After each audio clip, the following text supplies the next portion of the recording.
Hey, it's Marley from the Energy Boutique with your energy forecast for Thursday, November 23rd. So today we have the moon in Aries all day. Of course, we just shifted into this Aries energy, kicking off a brand new emotional, intuitive cycle that just happened to coincide with the sun moving into Sagittarius season. So this is some fire on fire action that we are definitely taking advantage of at this particular point in time. The moon in Aries definitely closing the door on the past, ripping the rear view mirror off of the car, so to speak. We have no desire to look back. We only want to look forward. The moon in this Aries energy has a lot of boldness, bravery, courage, in which we've been lacking. Has a lot of initiation energy, a lot of energy that wants to push us forward to pursue new things. Now, there is also this pressurized system here today because this is the last day that Mars, who just happens to rule over the Aries energy that the moon is in, this is Mars's last day in Scorpio energy, in his rulership. He is the primary ruler over Aries energy. He co-rules with Pluto over Scorpio energy. Of course, Mars just had his rebirth on November 18th with the conjunction with the sun. And so this is a brand new Mars cycle, brand new 2-year Mars cycle that we are currently about to watch unfold. While Mars was in the Scorpio energy, he was really doing the change, the transformation within ourselves, within our soul, within our spirit, because of course we just emerged as this new version of self under the new moon in Scorpio on November 13th. He needed a little bit of time to percolate, to kind of cultivate this new power, this new determination, this new motivation that we are now stepping into as we launch ourselves in this new hero journey. So of course, any time that we see a planet come to the very last degrees of a sign before entering into a new energy, there's always this intensity there. So we're going to feel it likely in our restlessness, in our impulse, in our urgency, if you will. We need to give our physical body a healthy outlet for this pinball energy that is bouncing around within us. Of course, you can go ahead, take a listen to not only what Sagittarius season is meant to be for us, if you haven't listened to that astro forecast. You can also download the Sagittarius season e-guide that, of course, will give you a lot more assistance in how to align with these particular astro events.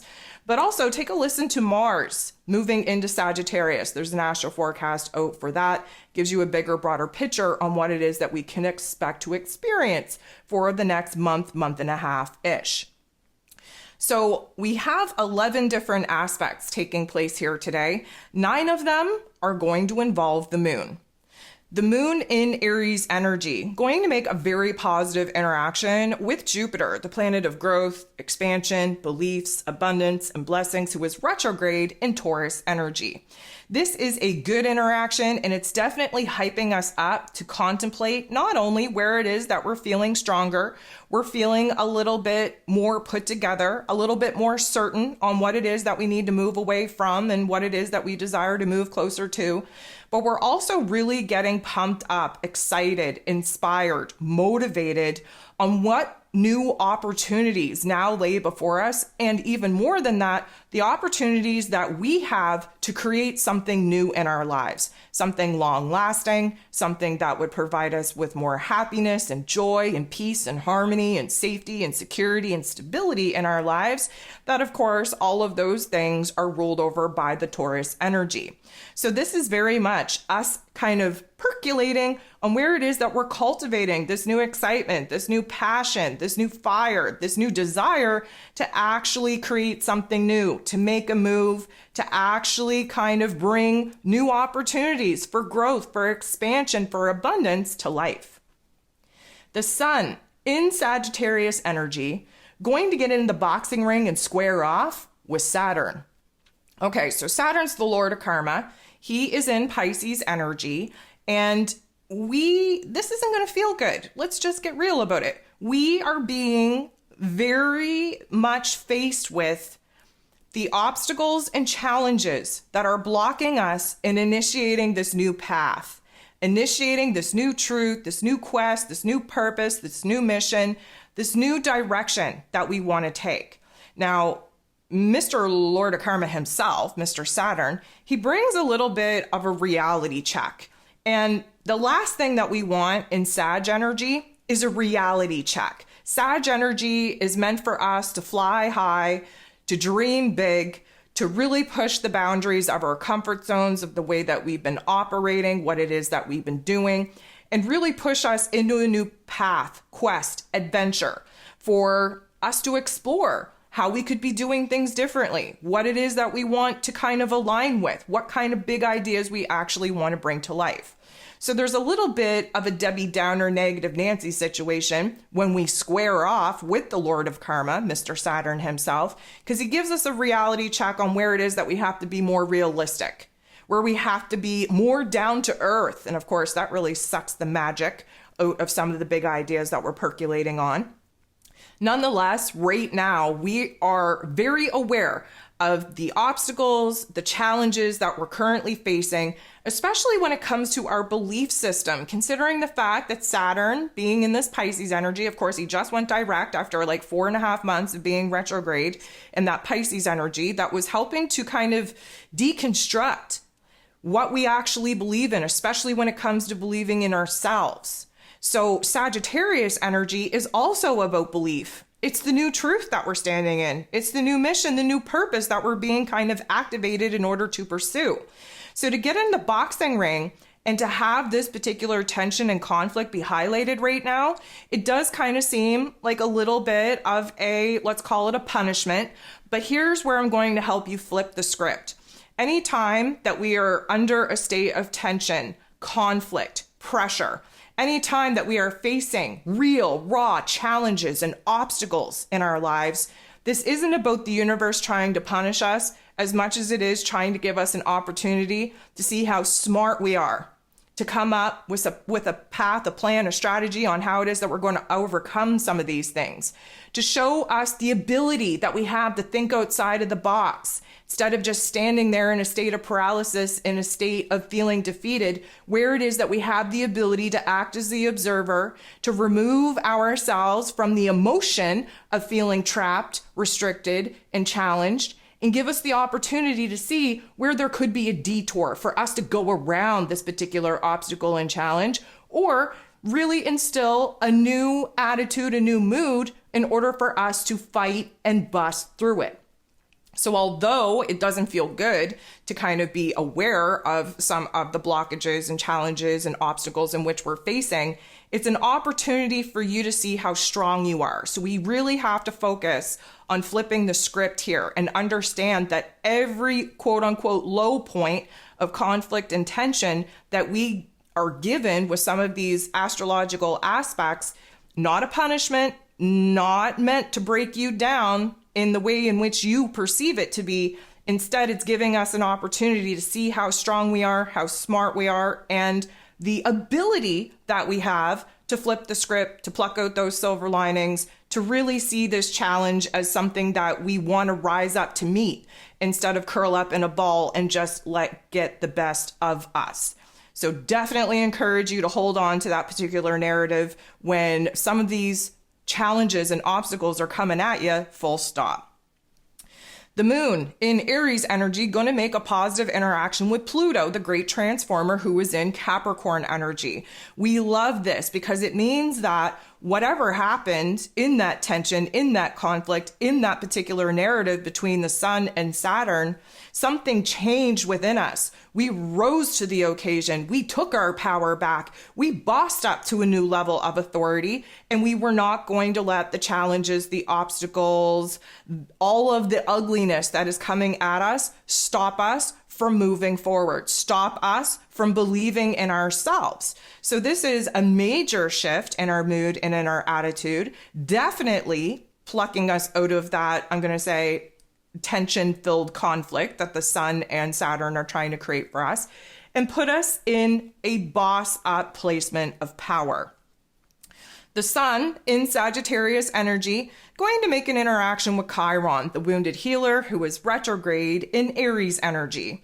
So this is some fire on fire action. Now, it's not the best aspect that we could be in, but it's also not the worst. What this is going to do for us is it's going to make us very aware of our wounds, of our fears, of our insecurities, but also flip the script on those particular revelations and realizations and build ourselves up in a much better way, especially considering the fact that we're in the, I'm going to say, window to step out of our personal experiences and act as the observer. Again, Sag season offers us the greater, grander perspective without being so emotionally rooted in the situation where our emotions judge or block our judgment from seeing the reason, the mission, the purpose, the truth behind all of the things that we had to go through and learn the tough love life lessons out of.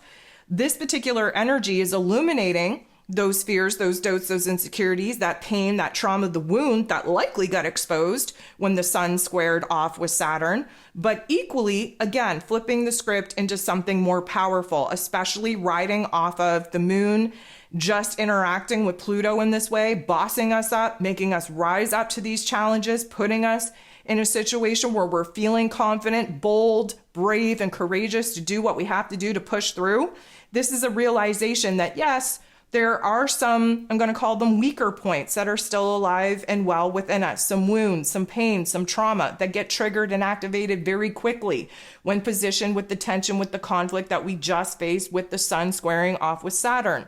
Equally, because Chiron is the wounded healer, he's not going to illuminate the wounds within us without giving us the wisdom, the knowledge, the resources to see where the power can definitely be flipped in our favor, where we have the ability to turn that pain into power, turn that darkness into light, use that pain, trauma, and those wounds in order to build us up in our identity, in our spirit, in our character.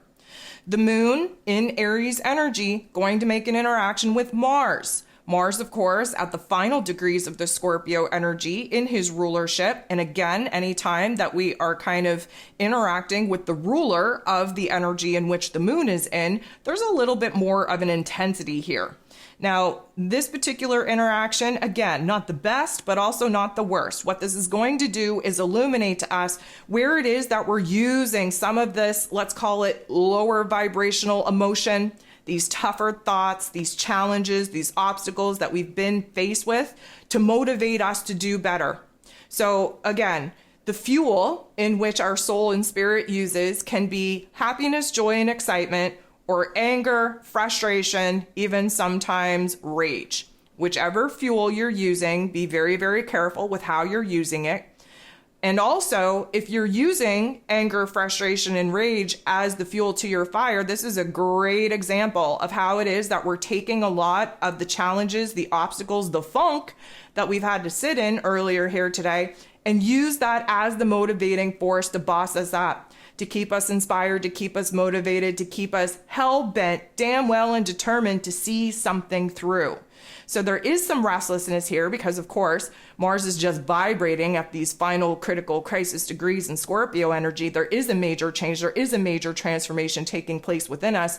And the moon in Aries is emotionally really lighting the fire and fanning the flames within us. So again, whether it's excitement and inspiration or it's anger and frustration, both are very powerful forces in order to move us either away from the things that are creating this tension and conflict or moving us closer to the things that we desire to pursue. We have the moon then semi-squaring, so a little bit of a tension point with Saturn. This is definitely going to bring us down, okay? This is giving us a reality check, where it is that maybe we're too revved up, maybe where it is that we're being too aggressive, maybe where it is that we're too much in alignment with taking action, wanting to make moves without a real path, plan, and strategy to do just that. Emotionally speaking, we are going to feel a little bit of a Debbie Downer, a little bit of a negative Nancy, a little bit of that tension, that restriction, that confinement that, of course, Mr. Saturn likes to bring to us. Mr. Saturn is like, you know what? You need to pump the brakes. The moon in Aries is like, screw the brakes. Let's go gas pedal all the way to the mat, and hit that little button of nitro so we can get the F out of here, right? So there's a little bit of a tension here. There's a little bit of a conflict because, of course, Saturn knows that we know better. And when we know better, we have to do better. And he wants us to move forward. He wants us to make progress, but not taking actions willy-nilly that are going to set us up for a weak foundation that may collapse under the vision and dreams that we're currently trying to build towards. Mr. Saturn wants us to be mature enough to understand that in order to build a proper foundation that is going to be strong enough to house the dreams in which we're currently trying to bring to life and to build, we have to do things properly. We have to have a plan. We have to have a strategy, and we have to follow this path and plan in order to make sure that we're not messing up, that we're doing things right from the get-go. The moon is then going to come up to, bump into, team up with Chiron, the wounded healer, who of course is retrograde in this Aries energy. So this can go one of two ways, and likely a little bit of column A, a little bit of a column B.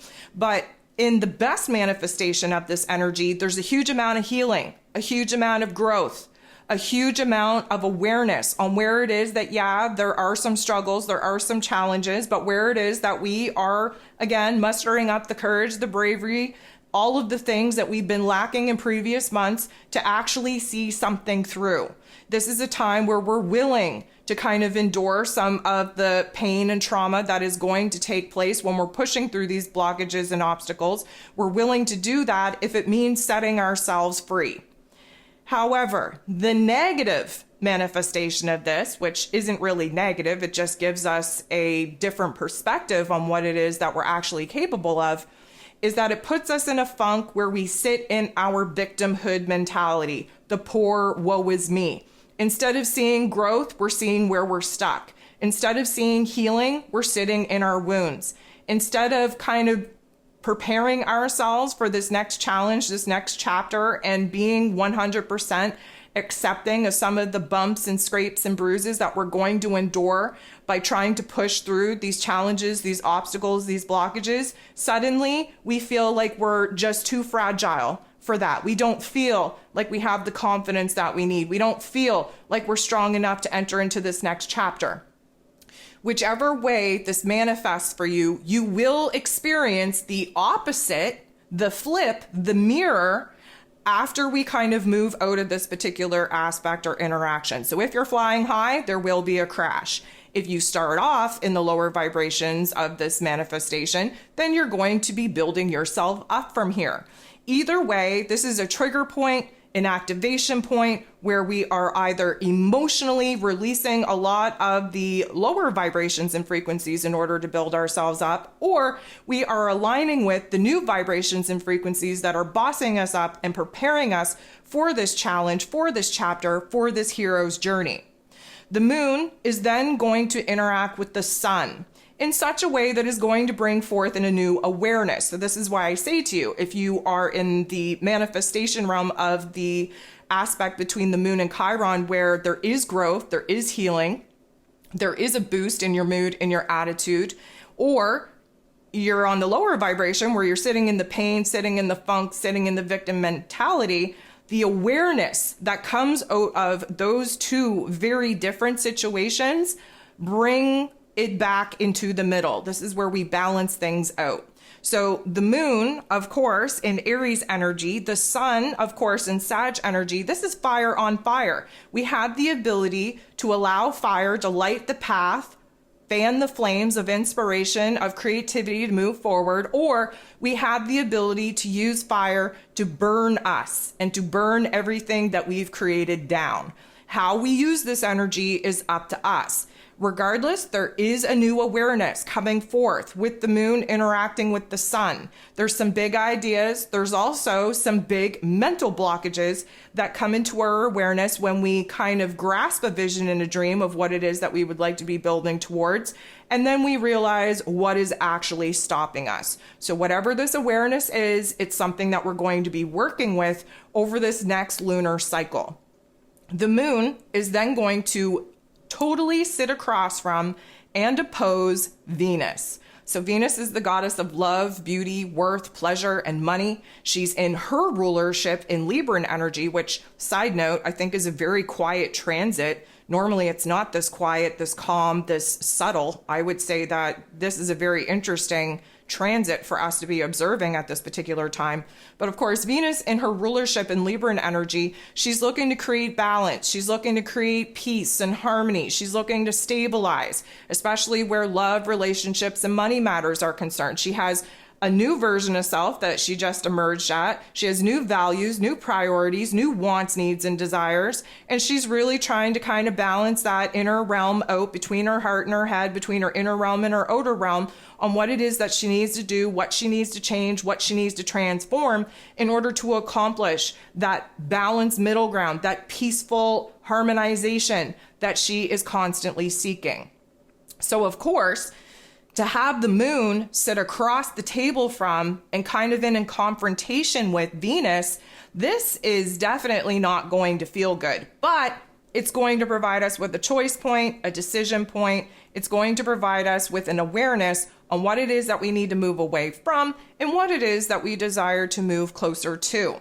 Emotionally speaking, we're at odds with ourselves. There's a part of us that's just like, screw it, cut anyone out that is bringing me down, that is blocking me from moving forward, that is not helping me to build myself up, make me feel good about myself, my life, about the prospects for my long-term goals. Screw it, let's cut them off. While the other part of ourselves are like, oh, geez, I don't know if I'm ready to cut them off totally. I mean, you know, they helped me do this and they were an important lesson for me in this way. And I do still want them to be a part of my life, but not under these circumstances, but I can't make them change. So here's the back and forth of us trying to justify keeping the people in our lives that we know we've outgrown, know that we've kind of reached the ending of the chapter about. And we're also trying to justify why it is that we should keep them around, why it is we should cut them out, why it is that they're not good enough, why it is that we're not good enough, why it is that we can't meet in the middle, why it is so freaking hard to get on the same page with the people that we want to be on the same page with. So this is definitely disrupting the emotional flow, the emotional, let's call it gusto, that we're currently percolating on, because the moon in Aries, again, just wants to shut the door on the past, doesn't want anything complicated. If it's bringing me down, if it's holding me back, let's burn through this cord so that I can be freed. However, Venus, she values people, she values relationships far too much, even the bad ones, to just cut them off in the way that the moon in Aries would prefer us to do. The moon is then going to trine Mercury. So this is a beautiful interaction. First of all, Mercury, ruler of the mental plane, ruler of information communication, how it is that we express ourselves in Sagittarius energy. So we're thinking big. We're seeing the greater, grander picture. We're seeing all the working parts, the cogs in the wheel, so to speak. We are also communicating very straightforwardly, very blunt, if I do say so myself. And there's a lot of, I'm going to say, vision boarding going on in our head. We're trying to conjure up new path, new plan, new ideas, the way that we're going to bring it to life, what it is that we want to learn from here, what it is that we want to explore. So the moon interacting, first of all, with Mercury in a positive way means that our heart and our head are on the same page for the first time in a long time. And it's very interesting because, again, a trine means that we have like-minded elements. So the moon in Aries energy, a fire sign, Mercury in Sag energy, a fire energy. Fire energy burns away the old in order to regenerate and rejuvenate the new. It's very initiating. It's initiating a new spark, new fire, new passion, new desire, new flame for us to work with. So what I love about this is that because we just came out of this particular, let's call it conflict or confrontation with Venus, there's a sudden epiphany that becomes very aware to us, that actually makes us grow, makes us heal, makes us progress in such a way that our heart and our head are in alignment. We have a different perspective. We have a different point of view. And this is going to bode very well for us because the last thing that we have going on here today is the moon in Aries energy making a positive interaction with Uranus, the great awakener, who is retrograde in Taurus energy. So let's unpack this for a second. Uranus being retrograde in Taurus energy is showing us where it is in our physical realm that we've outgrown certain people, places, routines, things, environments, job titles, whatever the case may be, all Taurus ruled topics and themes. Uranus being retrograde in this Taurus energy is showing us where it is that we've been praying for change, but we've also been resisting taking any kind of action, making any kind of move in order to change and transform the current environment that we're not so happy with. Okay, so Uranus, he's the great awakener. He sends a lightning bolt down and it opens up our mental plane, the highest form of our intelligence. We gain insight. We have a breakthrough. There's an epiphany. There's an aha moment. Suddenly we see things in such a way that we've never seen them before, that we can't unknow the things that we just came into knowing of. So the moon in Aries energy, making this positive interaction with Uranus, is a sudden shift in our emotional field, in our thoughts, in our realizations on where it is that we have to use the moon in Aries energy to build ourselves up in boldness, in bravery, in courage, in this warrior spirit, to tackle the things that we have been resisting, that we've been avoiding, that we've been running away from, that we know damn well are not making us happy in our physical realm. So again, this could be a realization that, the realm, the reality that you're currently living in, that your old version of self really wanted to bring to life. Well, you've outgrown that version of self. Therefore, you've outgrown certain elements that version of self have created in your physical realm. This could be relationships, money matters. Like I said, it has all to do with the topics and theme that Taurus rules over, which is a fixed earth energy, which means that we're very comfortable to stay in uncomfortable situations and scenarios because we know what to expect. It's familiar, it's predictable. We don't know what we're getting if we kind of venture outside of our comfort zone. Uranus wants to free us and liberate us from the restrictions and the confines that an old version of self has created. So this particular interaction is just going to continue to fan the flames, so to speak, boost our spirits up, get us in the right mood and attitude to have this awareness, to have this knowing, and to actually take action and do something about the things that we no longer want to experience in our physical realms, in our egoic avatars.